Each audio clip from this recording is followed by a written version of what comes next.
Okay, let's just look at the chapter of vibrating spring. Okay, so when we're talking about vibrating spring, we are talking about, say, we have an object that hangs at the spring, at the end of the spring, and at the time we're going to have the displacement x at the time t, and the x prime is referred to the velocity.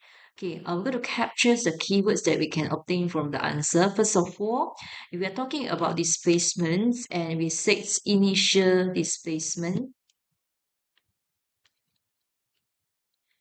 so we are talking about x0. So you will have the initial displacement at equilibrium. We're going to assign it as x0 equal to 0. Then we have the second case where you have above equilibrium, which means that your x0 will be negative value, and then you have the case of below equilibrium, then you will have your x0 with some positive value. Now we move to the velocity. For the velocity, we are talking about the x prime. Then if we are talking about the initial velocity, so we're going to say x prime 0, yeah. Okay, if we have the keyword of release from the rest, we are talking about zero velocity, which means that your x prime 0 equal to 0 because we are talking about zero velocity. Okay, then we have the second case where the second case we are talking about the spring actually move outward.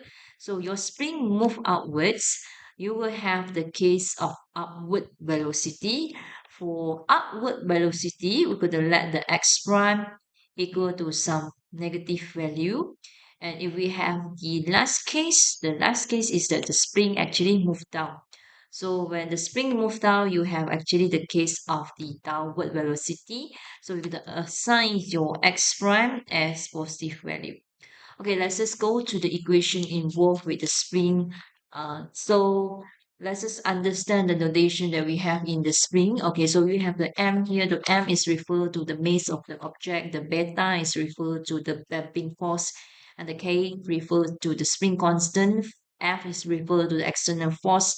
Okay, where the damping force actually may supply by the A resistance or the fruits, okay, where you submerge your objects in the oil, you have the resistance. Okay, so the resistance we call it as damping force. One of the example we can have is the shock absorber in the car. Okay, so when we are talking about the vibrating, you may come across four cases. The first cases is that you have the value of each of the component, or we say it as force vibration with damping. Force vibration, which means that you actually have the force, you have the external force. Okay, and with damping, you have the damping force, so you have this. Okay, so this is the first equation we will come across. The second equation that we will come across that we say you have free vibration. Free vibration, which means that you have no external force, where this component becomes zero, but you still have the damping force. The damping force is still there. So basically, you reduce the first equations because you're letting the last term in here become zero. You reduce it into the second equation. Okay, after that, we will come across the cases where we have undamped force oscillations. When we say undamped, which means that you do not have damping force. So you reduce your first equation by letting the beta become zero, but you still have the external force. Therefore, we call it force oscillation. So you still have the external force. External force is still there. So, but by modifying this one becomes zero, you reduce it into the third one lah. Okay, then we go for the last one that we have here. For the last one, what we have here is we have called it as simple harmonic motion. Simple harmonic, which means that you have no damping force. So damping force is zero. And you also have no external force. So this one is zero. So we are reducing the first equation into the last one. Okay, let's just go to the example directly. So now this is the equations that we have here. So we extract the information from the questions. We have the mass, we have the damping force, we have spring constant, and we have external force. Okay, the things important here is actually the second sentence. The second sentence, we have the sentence that bold with different color. Okay, and we let us recall back just now we said the x refer to replacements and x prime refer to velocity. Okay, if we decode the sentence into one by one. Okay, let's just decode the red font. The red font here is what we have here, release from the rest. The object release from the rest, we are talking about the velocity. Okay, so the velocity, we are going to use x prime. So, zero velocity here. So, we're going to have x prime 0 equal to 0. Okay, then the one that in blue color is referred to the displacement. So this is actually talking about the displacement below the equilibrium.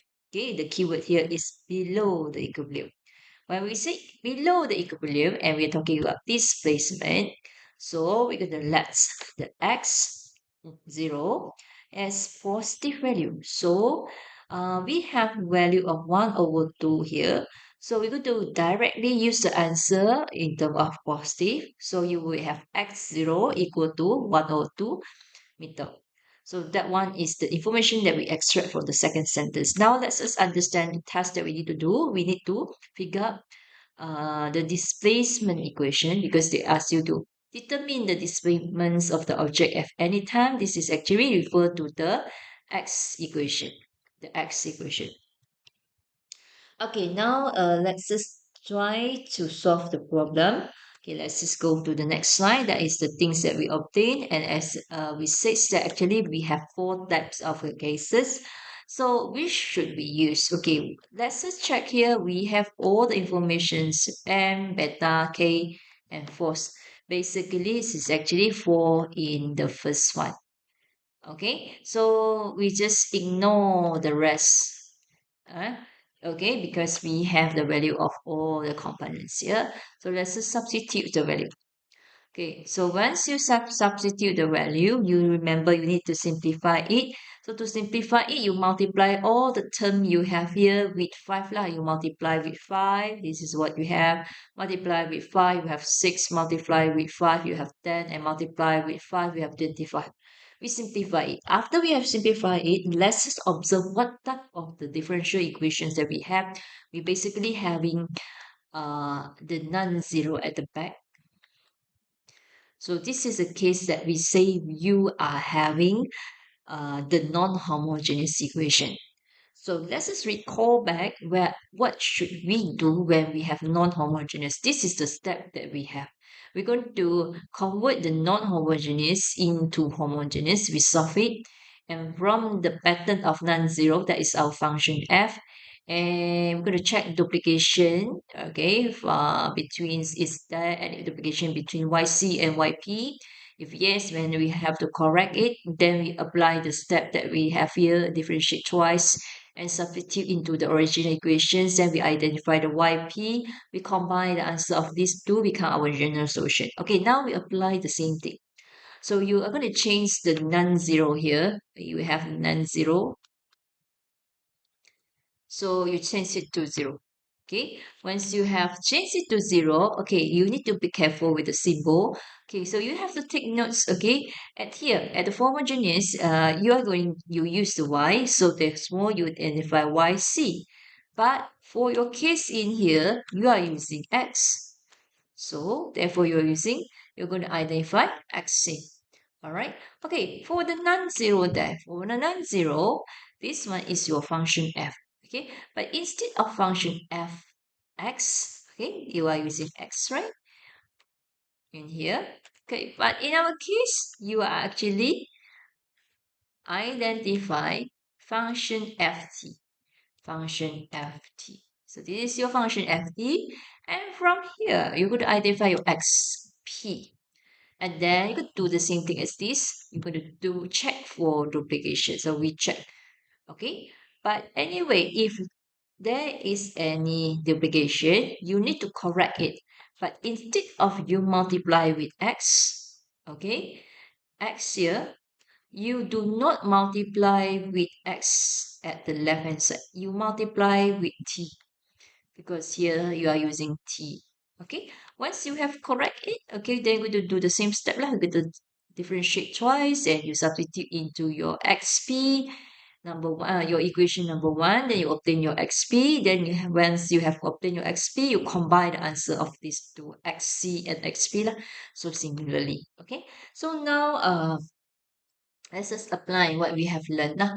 Okay, so now that is what we have. Okay, so now we're going to convert this one a non-zero into zero lah. So we're going to convert it into homogeneous equations. And once we have converted into homogeneous equation, of course that we need to convert the derivative into m. So this one will give you m squared, and this is m, and this is 1. Okay, so basically I will have my next line as m squared plus 6m plus 10 equal to equal to 0. So basically this is complex conjugate. You need to use your quadratic equation to solve 1, 6, 10. So then we substitute into quadratic formula and you simplify this, the things inside the set, you will have minus 4. Once you have minus 4, the minus 4 you can split into 4, multiply with minus 1. And this set 4 will give you 2. But minus 1, you will set minus 1 will give you I. Okay, then you need to simplify. Okay, of course, I have skipped some step lah. Basically, you need to simplify. Okay, you have to split it. Okay, then you simplify. Okay, you simplify, you will have minus 3, and this is actually 1i. Okay, so now you basically can identify your alpha beta.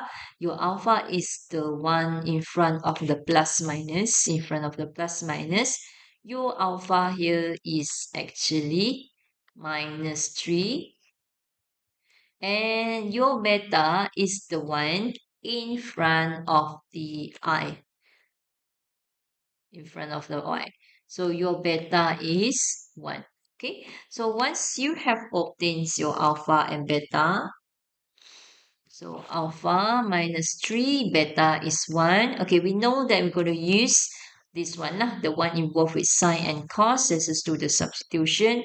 So you have e minus 3t a sine t plus b cos t. So that is our xc. Okay, once we have obtained our xc, do not forget we still have the non-zero. So the non-zero is your function f that you have to deal with that.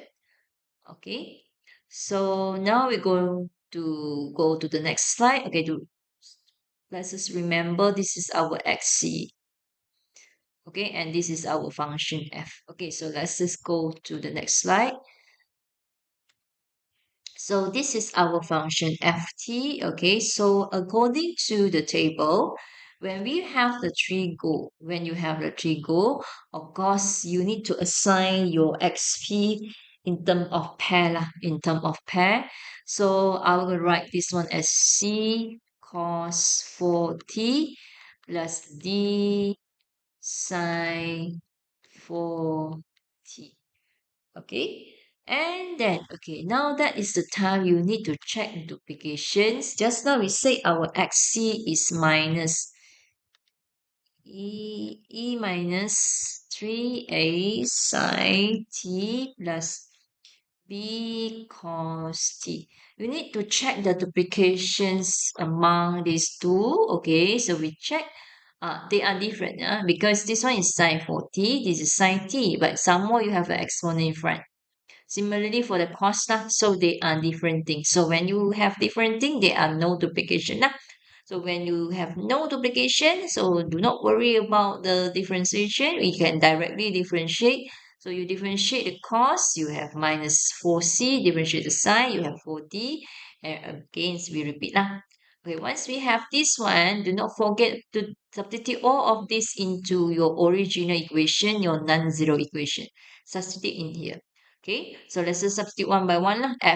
X double prime, and then this is x prime, this is x, okay, and then equal to the right hand side. Okay, let's just combine it group by term by term.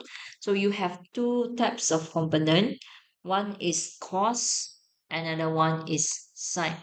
So for the cos, yeah, okay, for the cos we have here cos. Okay, let's just check. Okay, we have minus 16c, minus 60c. Cos again at here. So, but this one you can expand this. When you expand this, you have plus 24d. And at the back, we still have the cos. So you expand, then you have 10c. Okay, let's just look at another one. Okay, for another one, we have sine. So for sine, the alphabet in front of that is minus 16, minus 16d. And then we have sine here. So this one, you expand this, you will have minus 24c. And then at the back, you expand some more, you will have 10d. Yeah. Okay, for the right hand side, we just copy back. Okay. Then we simplify. So we have negative 16c with 10. You have negative 6c. This one is 24d. Okay. Similarly, you have negative 16 with 10d, so you will have negative 6d, and this negative 24c. So for the right hand side, copy back. Now we compare the left and right. So compare the left hand side. For the sine, if we compare for the sine, so let's just see the sine. So the value of in front of the sine, this is the one for the left hand side. But unfortunately for right hand side, we do not have sine. So therefore, this one is 0. Okay. And then for the cost, we're going to do comparison again. So let's just see when we compare it for the cost. So when you compare the value in front of it, this is the one. And for the right hand side, you compare, this is the value in front of the cost. Okay, and then you're going to solve this one. In order to solve this one, let's just check the things that we have here. Okay, we actually can rearrange. Let me write this. Okay, we can actually rearrange the equations that we have in here. Okay, so I just rearrange. I just bring this one to the left. Okay, so I will have this 24c, and then I will have my d. That is minus 4 is the minus 4c. Okay, I name it as equation number 1. Okay, I actually can name this one as equation number 2. Why don't I just substitute my number 1 into my number 2 and here? Okay, so let's me substitute. So substitute 1 into 2. So if I substitute that, I will have minus 6c plus 24 minus 4c equal to 25. Okay, and then I simplify some more. I will have negative 102 c 25, and I will have my c value, that is 25 over 102. So substitute back the c value into number 1. Okay, because you need to know your d value. So substitute back into here. Then you have d negative 4, 25 over 102. Okay, then we just multiply, then you will have your d value. Okay, once you have your d value, okay, do not forget you need to substitute your c and d into your xp here. Okay, I will erase this one.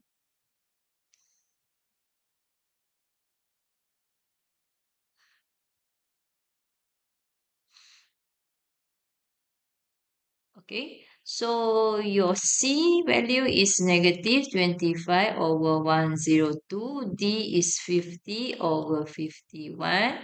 We substitute it. So you will have your XP. Your XP equal to negative 25 over 102 cos 40 plus 50 over 51 sine 40. Okay, that one is XP. Okay, do not forget you need to combine your answer of XP and XC. Okay, so we combine it. So let's just go to here. We combine the answer of the XC. This is XP. Okay, and then we haven't solved the question. We have not solved the question. You need to solve it because you need to identify the value of the A and B. How to identify that? Okay, you remember we already used the information of these four. So the thing remaining that is these two lah. Okay, we're going to use the information. In order to use the information, you need to have the x equation. I have that. I also need to have the x prime equation. Okay, so in order to have the x prime equation from here, which means that you need to do differentiation. So to do differentiation, we need to analyze term by term. So let's just look at first term. Because you have t here and you also have t here. So basically, you need to use product rule. So we're going to let the first one as u, the one at the back as p. So we substitute and then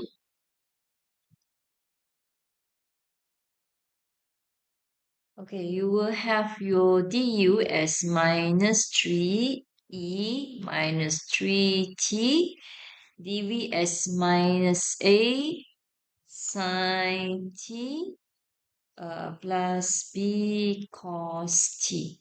All right, okay, and then of course we're going to do the substitution using the product rule. So we're going to substitute lah your u and your dv, then your b and your du. Okay, that one is coming from the first component. Okay, do not forget we still have the second component. So the second component you also need to differentiate. Okay, if you differentiate the second component, so you will obtain here. And then we also need to differentiate the third component. The third component, if you differentiate, so you will obtain this one. Okay, so let's just simplify. Okay, let's just simplify after we have differentiate. Okay, then okay, let's just simplify. Okay, how to simplify? Okay, so let's just check the things that we have. When you expand this, you have exponent and sine, exponent and cos. Similarly, we have cos and exponent, sine and exponent. This one is another term, sine. This is cos because they do not have exponent. So what we have to have is we first of all we group the exponent and sine.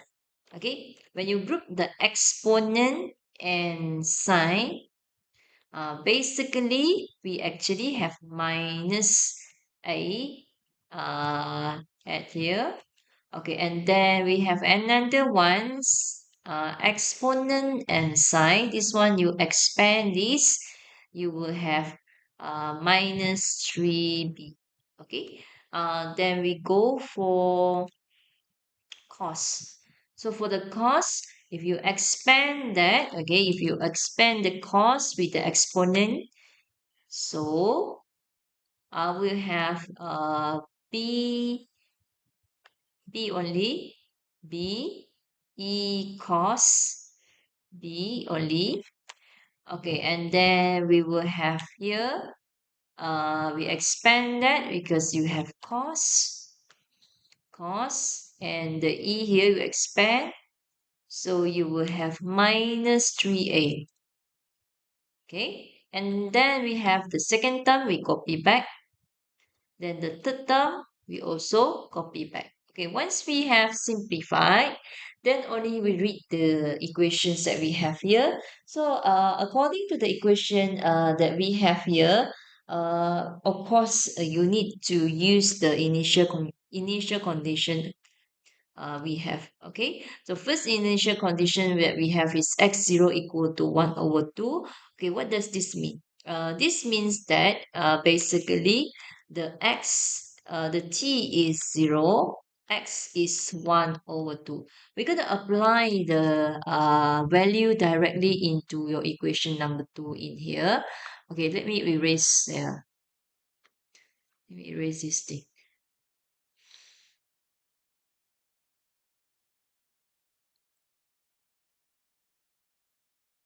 Okay, so let's me substitute this one. Okay, the here x is 1 over 2. So let's just substitute is 1 over 2. Okay, remember we are talking about t equal to 0. So this one you will have E0. E0 is 1. Okay, and then you will have cos 0.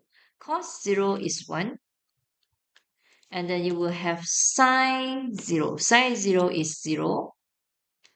Okay, and then at the back you will have cos 0. Cos 0 is 1. And then you will have sine 0. Sine 0 is 0. Okay, now let's just substitute the value that we have obtained. For the left hand side, we have 1 over 2.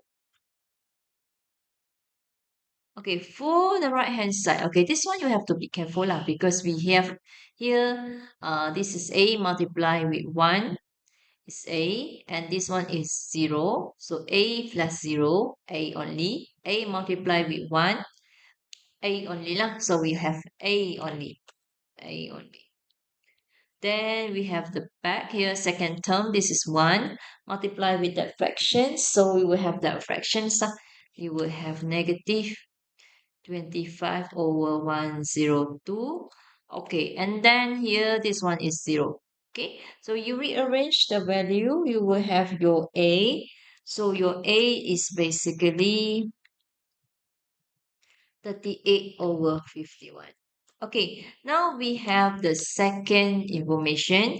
So x prime 0 equal to 0.